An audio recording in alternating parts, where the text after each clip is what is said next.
ಇವತ್ತು ಇಂದ್ರಲೋಕ ಎಲ್ಲಿದೆ ಅಂತಂದ್ರೆ ಇಲ್ಲೇ ಇದೆ. ಎಲ್ಲ ಕಲಾವಿದರು, ನೃತ್ಯಗಾರರು, ಸಂಗೀತಗಾರರು ಎಲ್ಲರೂ ಕೂಡ ಇಲ್ಲಿದ್ದಾರೆ. ನಾನು ಇದಕ್ಕೆ ಮೊದಲಾಗಿ ಶ್ರೀಮತಿ ಜ್ಯೋತಿ ಶಂಕರ್ ಅವ್ರಿಗೆ ನಾನು ಒಂದು ನಮಸ್ಕಾರವನ್ನ ಸಲ್ಲಿಸ್ಬೇಕು. ಯಾಕೆ ಅಂತಂದ್ರೆ ಮೊನ್ನೆ ಅವ್ರದ್ದು ಒಂದು 2 ದಿವಸದಿಂದ ಶ್ರೀ ಕುಮಾರಿ ತನುಶ್ರೀ ಮತ್ತೆ ಶ್ರೀಮತಿ ಜ್ಯೋತಿ ಶಂಕರ್ ಅವರ ವಾಚನ ವ್ಯಾಖ್ಯಾನ ಇತ್ತು.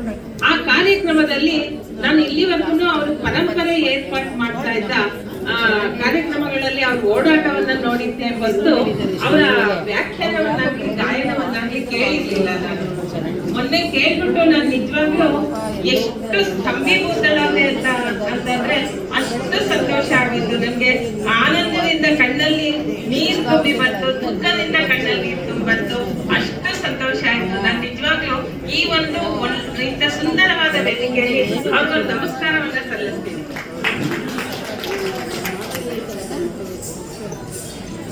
ಶ್ರೀಮತಿ ಜ್ಯೋತಿ ಶಂಕರ್ ಅವರ ಹತ್ತಿರವಿದ್ದು ದೂರ ನಿಲ್ಲುವೆವು ಅಂತ ಅಂದ್ಬಿಟ್ಟು ಅವ್ರು ಹೇಳಿದ್ರು. ನಾನು ಅದನ್ನೇ ಅವರ ಜೀರ್ಣಿಸ್ಕವನವನ್ನೇ ಒಂದು ಹೇಳ್ತೀನಿ. ಎಲ್ಲಿದೆ ನಂದನ, ಎಲ್ಲಿದೆ ಬಂಧನ, ಎಲ್ಲ ಇದೆ ಈ ನಮ್ಮೊಳಗೆ ಅಂತ ಅಂದ್ಬಿಟ್ಟಿದೆ. ನಾನು ಅದ್ರ ಮುಂದಿನ ಲೈನ್ ತಗೊಳ್ಳಲ್ಲ, ಇಷ್ಟೇ ಹೇಳ್ತೀನಿ. ಎಲ್ಲಿದೆ ನಂದನ ಅಂತ ಕೇಳಿದ್ರೆ ಇಲ್ಲೇ ಇದೆ ನಂದನ. ಎಲ್ಲಿ? ಕುಮಾರ್ ಅವರ ಕಲೆಮನೆಯಲ್ಲಿ. ನಾನು ಈ ಕಲೆಮನೆಗೆ 2ನೇ ಸಾರಿ ಬರ್ತಾ ಇರೋದು. ಇದಕ್ಕೆ ಕಾರಣ ನಮ್ಮ ರಂಗನಾಥ್ ಮೈಸೂರವರು. ರಂಗನಾಥ್ ಇಲ್ಲಿದ್ರೆ ಬಹುಶಃ ನಾನು ಇಲ್ಲಿಗೆ ಬರ್ತಾ ಇರ್ಲಿಲ್ಲ, ನನ್ಗೆ ಅಷ್ಟೊಂದು ಪರಿಚಯನೇ ಇರ್ಲಿಲ್ಲ. ರಂಗಣ್ಣ ಹೇಳ್ತಾನೆ, ನಾನು ರಂಗನಾಥ್ ಅಂದ್ರೆ ಅದು ಕೃತಕ ಅನ್ಸುತ್ತೆ, ರಂಗಣ್ಣ ಅಂತಾನೆ ಅನ್ಬಿಡ್ತೀನಿ. ಈ ರಂಗಣ್ಣ ಏನ್ ಮಾಡಿದ್ರು, ಬನ್ನಿ ನೀವೊಂದ್ಸಾರಿ ಕಲೆ ಮನೆ ನೋಡಿ, ಎಷ್ಟ್ ಚೆನ್ನಾಗಿದೆ ಗೊತ್ತಾ, ಖುಷಿ ಆಗುತ್ತೆ ಅಲ್ಲಿಗೆ ಬಂದ್ರೆ, ನಿಮ್ಗೆ ತುಂಬಾ ಸಂತೋಷ ಪಡ್ತೀರಾ ನೀವು ಅಂತ ಹೇಳ್ತಾನೆ ಇದ್ರು. ನಾನು ಒಂದ್ಸಾರಿನೂ ಬರಕ್ ಆಗೇ ಇರ್ಲಿಲ್ಲ. ಹೋದ್ಸರಿ ಕಳೆದ 1 ತಿಂಗಳ 2 ತಿಂಗಳ ಹಿಂದೆ ಕುಮಾರ್ ಅವರ ಮಕ್ಕಳ ಪುತ್ರಿಯರ ಒಂದು ನೃತ್ಯ ಕಾರ್ಯಕ್ರಮ ಇತ್ತು.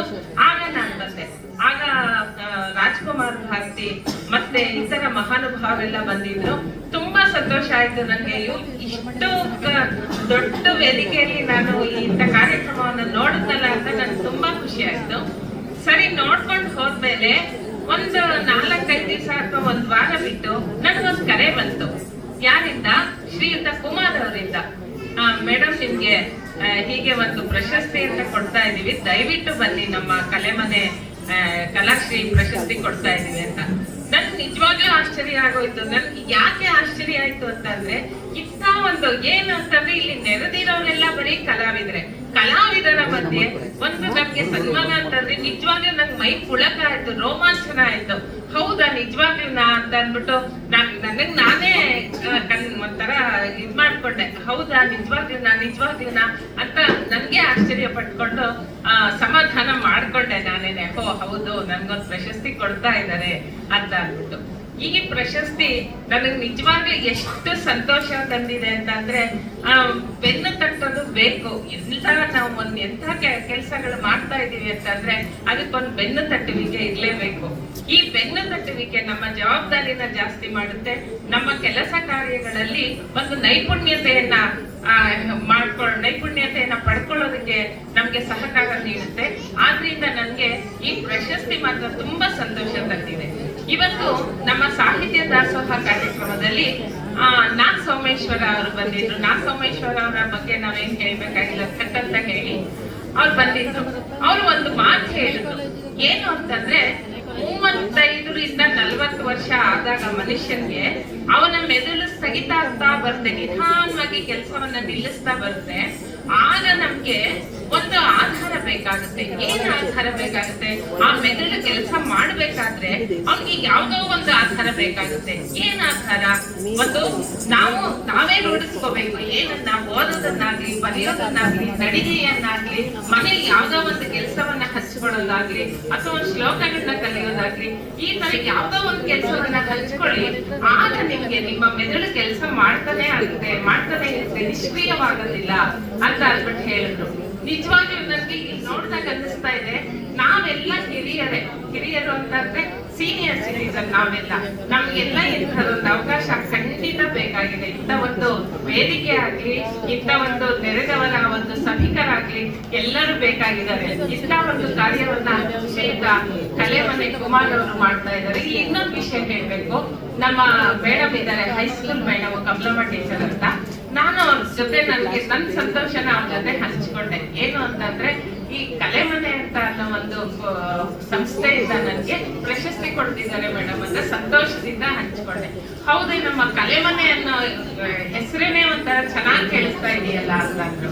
ಹಾಗೆ ಇದು ಕಲೆಮನೆನೇ ಆಗಿದೆ, ಒಂಥರ ಕಲೆಮನೆ.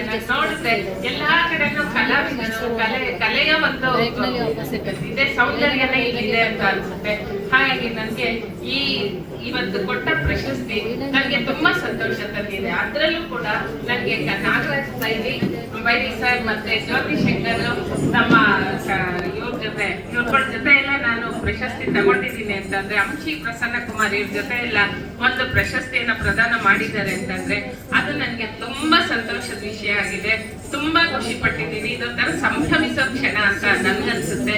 ಆದ್ರಿಂದ ಈ ಪ್ರಶಸ್ತಿಯನ್ನ ಕೊಟ್ಟ ನನಗೆ ಕುಮಾರ್ ಅವ್ರಿಗೂ ಅವರ ಎಲ್ಲ ಕುಟುಂಬ ವರ್ಗದವರಿಗೂ ನನ್ನ ನಮಸ್ಕಾರವನ್ನ ತಿಳಿಸ್ತಾ, ಮತ್ತೆ ಎಲ್ಲದಕ್ಕಿಂತ ಹೆಚ್ಚಾಗಿ ನಮ್ಮ ಮೈಸೂರು ರಂಗನಾಥ್ ಇದಾರಲ್ಲ, ರಂಗಣ್ಣ ಅವ್ರಿಗೆ ಅವರಿಂದಾನೇ ನಾನು ಇಲ್ಲಿಗೆ ಬಂದಿದ್ದು. ಅವ್ರಿಗೆ ಮೊದಲ ನಮಸ್ಕಾರವನ್ನ ನಾನು ತಿಳಿಸ್ತಾ, ಕೃತಜ್ಞತೆಯನ್ನ ತಿಳಿಸ್ತಾ ನನ್ನ 2 ಮಾತುಗಳನ್ನ ಮುಗಿಸ್ತೀನಿ.